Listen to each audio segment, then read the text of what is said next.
Hearts with functionally one ventricle have long been a problem for pediatric cardiologists and cardiac surgeons. What's to be done for these hearts? Strategy has been to establish a pulmonary circulation with no ventricle. In 1971, Fontan and Baudet published the results of an operation in 3 children in which the systemic veins were directly connected to the pulmonary arteries. The right atrium was left in the circuit as a weaker pump, but still a potential driving force. These patients did well, at least in the short term. This idea did not come from nowhere. Quite a bit of work had already been done on a circulation to the lungs without a right ventricle, even in the early 50s. Work had been done connecting the atrial appendage or the superior vena cava to the pulmonary artery. The animals in these experiments generally survived, and after closure of the tricuspid valve, the systemic veins drained directly into the pulmonary circulation. The right atrium remained in the circuit as a potential pump. Subsequently, attempts were made to establish a completely ventricle-independent pulmonary circulation by connecting the superior vena cava directly to the right pulmonary artery. This stimulated Glenn and his group to develop a clinical application along these lines, the Glenn shunt. After Fontan and Baudet introduced their operation, a number of modifications, largely involving different ways of connecting the right atrium to the pulmonary arteries, were described. The Glenn anastomosis was really the first direct connection of the systemic veins to the pulmonary arteries without an intervening ventricle. Here you see the surgical drawing from the original 1958 New England Journal of Medicine report, as well as an angiogram in the first patient who underwent a Glenn anastomosis. This heart specimen is from a child with tricuspid atresia who underwent a classical Glenn anastomosis. The superior vena cava continues to the top of the right atrium. This surgical clip has been placed at the cavo-atrial junction to obstruct the superior vena cava. The right pulmonary artery was transected and anastomosed into the side of the superior vena cava. Then placing the surgical clip obstructed the cavo-atrial junction and prevented blood flow from the cava into the right atrium. This is the orifice of the cava into the right atrium, and we can see that it's been obstructed by the clip. We can pass the probe from the superior vena cava into the branches of the right pulmonary artery with no problem. However, we cannot pass the probe into the right atrium. So this is a classical Glenn anastomosis between the superior vena cava and the transected right pulmonary artery. The operation described by Fontan included a classical Glenn anastomosis, as well as connection of the proximal end of the transected right pulmonary artery to the right atrium using a short aortic or pulmonary homograft. In addition, a homographed valve was placed in the inferior vena cava and the atrial septal defect closed. The lungs were separate, but this established an independent pulmonary circulation and made the patient pink. This specimen is from a patient with tricuspid atresia and transposition of the great arteries. We see the aorta here, anterior and to the right, and arising above this small outlet chamber with no atrioventricular valve. The left ventricle here with the ventricular septal defect and the aortic valve seen through the defect. The pulmonary outflow was here. The infundibular septum, this muscle ridge between the aorta and the pulmonary outflow. This patient had undergone a Fontan type of operation very similar to that originally described by Fontan and Baudet, except that a conduit was used instead of a direct anastomosis of the pulmonary artery. Here we see this corrugated Dacron conduit with a valve. Here's the bioprosthetic valve in the conduit. The conduit runs between the right atrium, seen here. Here's the orifice created in the base of the appendage for the conduit. The atrial septal defect that was present in this patient was closed with this Dacron patch. The inferior vena cava entered the atrium here, and the superior vena cava, the upper part of the atrium here. So both cavae continue to connect with the right atrium. Blood then traverses the conduit and the valve to reach the branch pulmonary arteries. If we turn the specimen to the back, it's easier to see the pulmonary arteries. Here's the junction with the conduit. The pulmonary trunk here has been ligated just above its origin from the left ventricle. This is the right pulmonary artery going toward the right lung, and the left pulmonary artery here going toward the left lung.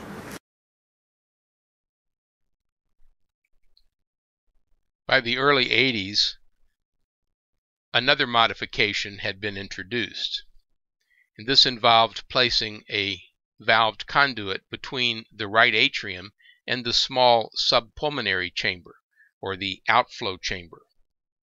So blood was then directed from the right atrium through the conduit and into this subpulmonary chamber before being directed out to the pulmonary artery. The idea was that this little chamber would provide some increase in flow and pressure, driving more blood out to the lungs. In the late 1970s, a number of modifications were made to the Fontan operation. This is a heart from a patient with tricuspid atresia and normally related great arteries. The aorta here and posterior and to the right, and the pulmonary artery here anterior and to the left. The left ventricle is rather dilated and hypertrophied in this patient. This is the aortic valve with the normal aortic outflow. The small subpulmonary chamber or outlet chamber is seen here, and you can see that the communication between this chamber and the left ventricular chamber has been closed at the time of the Fontan operation. This outflow chamber or ventricular chamber communicates through the pulmonary valve here. You can see the relatively normal looking pulmonary valve and pulmonary valve leaflets with the main pulmonary trunk to the left of the ascending aorta. This divides into a right pulmonary artery and the left pulmonary artery in continuity. In this patient, the Fontan operation consisted of one closing the atrial septal defect. With a patch that you can see here, this right atrium is rather dilated, and then connecting the right atrium via this corrugated Dacron conduit that contained a bioprosthetic valve, which you can see here, to the outflow chamber. And here's the communication between the conduit and the outflow chamber.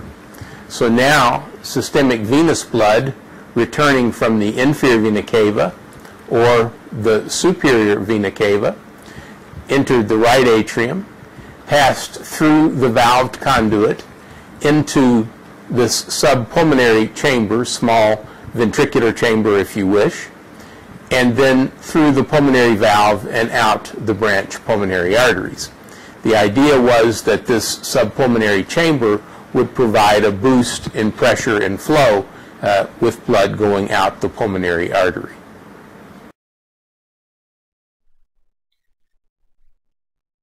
It was quickly recognized that the subpulmonary chamber in fact added nothing to the circuit and in fact was probably deleterious. It acted as an energy sink. So attention was redirected toward atriopulmonary type anastomoses. One type of anastomosis that was particularly popular was a direct tissue-to-tissue connection between the right atrial appendage and the pulmonary trunk. This patient underwent a modified Fontan operation using native tissue instead of a conduit. The diagnosis was tricuspid atresia with normally related great arteries. The aorta is posterior and to the right, and the pulmonary artery anterior and to the left. There is a small subpulmonary chamber here, but that was not used in this Fontan operation. The left ventricle is seen here, is normal size with some increase in wall thickness. The aortic valve is normal and in fibrous continuity with the mitral valve. The right atrium has been opened, so we can see the patch that's been placed on the atrial septal defect. We also see a very dilated coronary sinus because there was a persistent left superior vena cava in this patient. The superior vena cava enters the atrium here, and the inferior vena cava entered inferiorly here. The pulmonary trunk was divided just above the valve and translocated to the right of the ascending aorta. Here we see the left pulmonary artery and the right pulmonary artery with the pulmonary bifurcation in the middle. The pulmonary trunk then was brought down to the base of the right atrial appendage and anastomosed directly to the atrial appendage. So this provided direct tissue-to-tissue continuity between the pulmonary artery and the right atrium. While these techniques worked well for hearts with one atrioventricular valve, there of course are a number of patients with single ventricle but two atrioventricular valves or a common valve. Several modifications were developed to accommodate these hearts as well. First, a patch could be placed over the right atrioventricular valve, occluding it and preventing flow of blood from the systemic venous atrium into the left ventricle. Then only pulmonary venous blood could enter through the left atrioventricular valve. This heart with double-inlet right ventricle exemplifies the expanded use of modified Fontan operation into patients with two atrioventricular valves.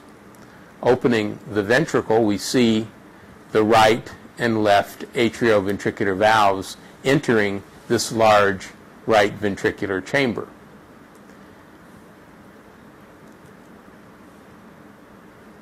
The aorta arises from this chamber anteriorly here, and the pulmonary artery is posterior and to the left. The right atrium is markedly dilated in this patient. The inferior vena cava entered here, and the superior vena cava enters the top of the atrium. Notice that we can't see the right atrioventricular valve from this atrium because a large patch has been placed around the annulus of the valve. The patch subsequently calcified, as you can hear. So that if we return to the ventricle, we can no longer pass into the atrium through this atrioventricular valve. Only the left atrioventricular valve remains patent, and it communicates with the left-sided left atrium seen here. Interestingly, this left AV valve has a small supravalvar ring associated with it.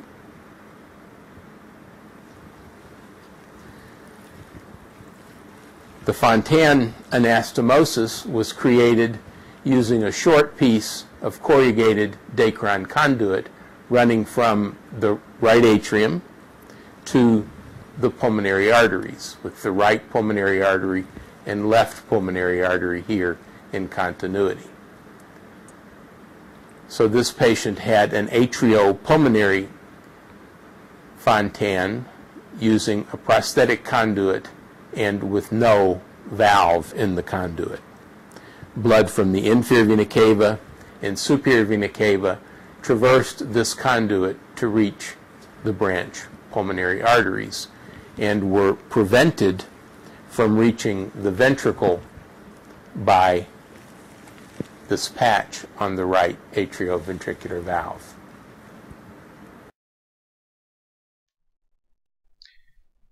Another mechanism for accomplishing a similar outcome is to migrate the interatrial septum from a point in between the atrioventricular valves here to the right side of the right atrioventricular valve.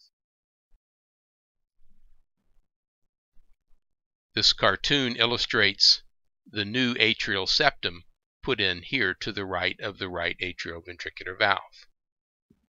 This prevents systemic venous blood from reaching either of the two atrioventricular valves and only allows pulmonary venous blood to reach the systemic ventricle. This heart with double-inlet left ventricle and normally related great arteries, SDS, also known as a Holmes heart, illustrates another mechanism for applying the Fontan procedure in patients with two atrioventricular valves. Opening this left ventricle, we see a large right atrioventricular valve here and a much smaller left AV valve here. The outflow to the aorta is directly from the ventricle. There's a small subpulmonary chamber here with a large communication between it and the ventricle. The pulmonary valve leaflets can be seen here, but the pulmonary valve was obstructed during the Fontan operation, and the pulmonary artery was transected above the valve. So we only see remnants of the valve leaflets here. This Fontan operation was accomplished using a large dacron baffle inside the atrium to migrate the atrial septum to the right of the right atrioventricular valve. This patch has been sewn in here to the right of the large right AV valve to exclude it from this systemic venous atrium. The inferior vena cava enters the floor of the atrium here, and the superior vena cava the roof here.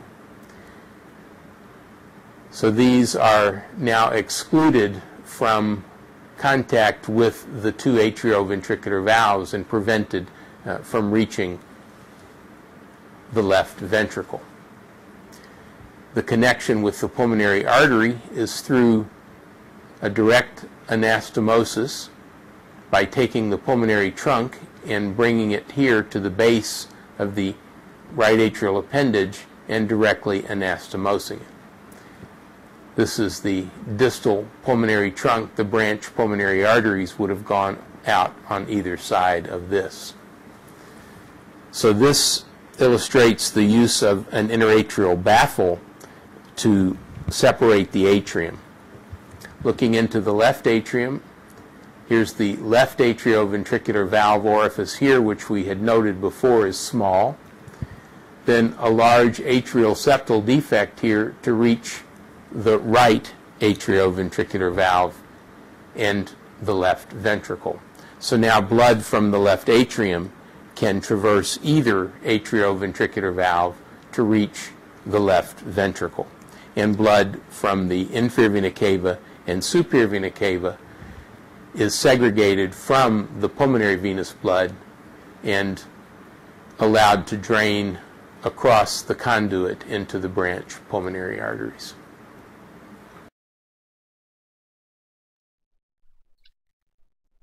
It's clear that this migration of the atrial septum is very close to a lateral tunnel type of Fontan arrangement. Here we see a cartoon showing the lateral tunnel Fontan. This was developed because of the dilation of the right atrium that we saw in a previous specimen. This acted as an energy sink as well as a source of thrombus. It became clear from hemodynamic studies by Delaval and others that a more narrow tube provided much more streamlined, much more dynamic movement of blood through the Fontan circuit. This infant with hypoplastic left heart syndrome has undergone a lateral tunnel type of Fontan operation. The right ventricle is dilated and hypertrophied, as we see in patients with hypoplastic left heart syndrome. Turning the heart to the back side shows the tiny left ventricular chamber here with endocardial fibroelastosis and marked thickening of the ventricular walls. The Fontan pathway is formed by creating a tunnel between the lateral wall of the right atrium and this piece of Gore-Tex used as the medial wall of the tunnel, so that with the inferior vena cava pathway coming into the floor of the atrium, this tunnel then connects the inferior vena cava with the superior cavoatrial junction, which is then anastomosed to the inferior aspect of the right pulmonary artery. The superior vena cava has been anastomosed to the superior aspect of the right pulmonary artery, offsetting from the inferior junction with the right atrium. So now blood from the superior vena cava can flow directly into the pulmonary artery, and from the inferior vena cava through this baffle in the right atrium also into the pulmonary arteries, and then to the right and left. pulmonary arteries on either side. It's possible to create a fenestration within this prosthetic tube to allow for some blood to traverse the fenestration into the left ventricle. This reduces the pressure in the Fontan pathway and sometimes improves cardiac output and reduces drainage.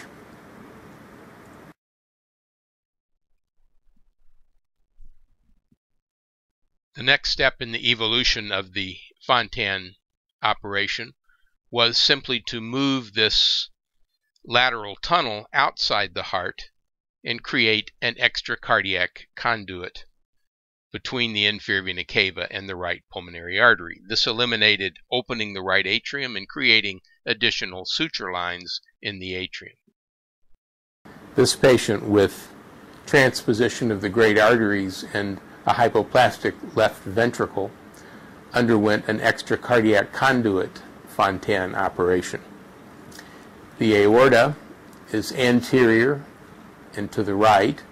The small pulmonary artery was posterior and to the left. The right ventricle is markedly hypertrophied because it was performing systemic work. The aortic outflow is seen here anteriorly with complete subaortic conal muscle.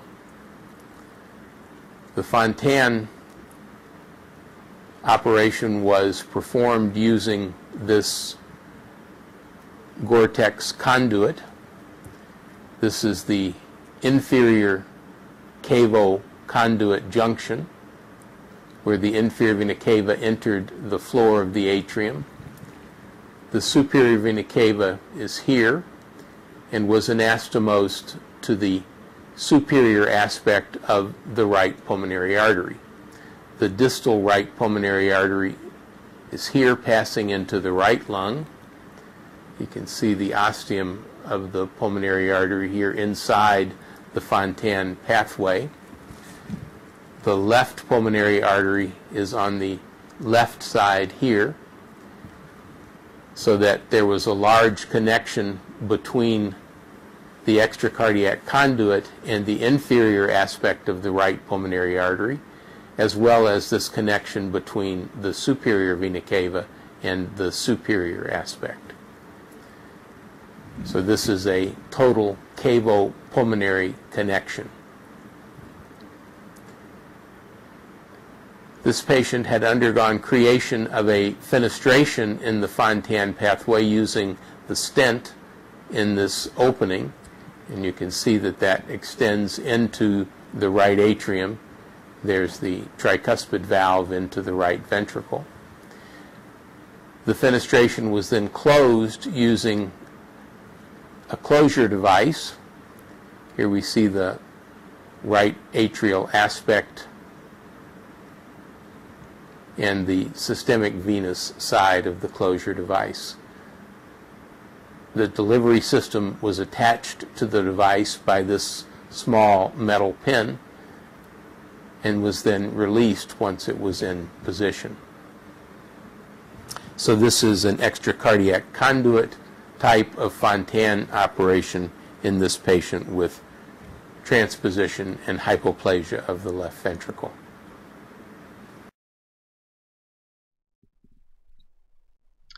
So it's clear that there's been substantial evolution of the Fontan operations, and this has been largely based on hemodynamics. It was clear early on that the valves placed in the inferior vena cava or in the conduit served no useful purpose and only became obstructed. The subpulmonary chamber, thought originally to provide a boost in flow and pressure, really acted only as an energy sink and was probably detrimental in the circuit. Finally, moving toward a smaller tubular either lateral tunnel or extracardiac conduit Fontan seems to have improved the hemodynamics. Nonetheless, I think we can say that the results of a Fontan operation provide only fair to good medium-term palliation and nothing more than that.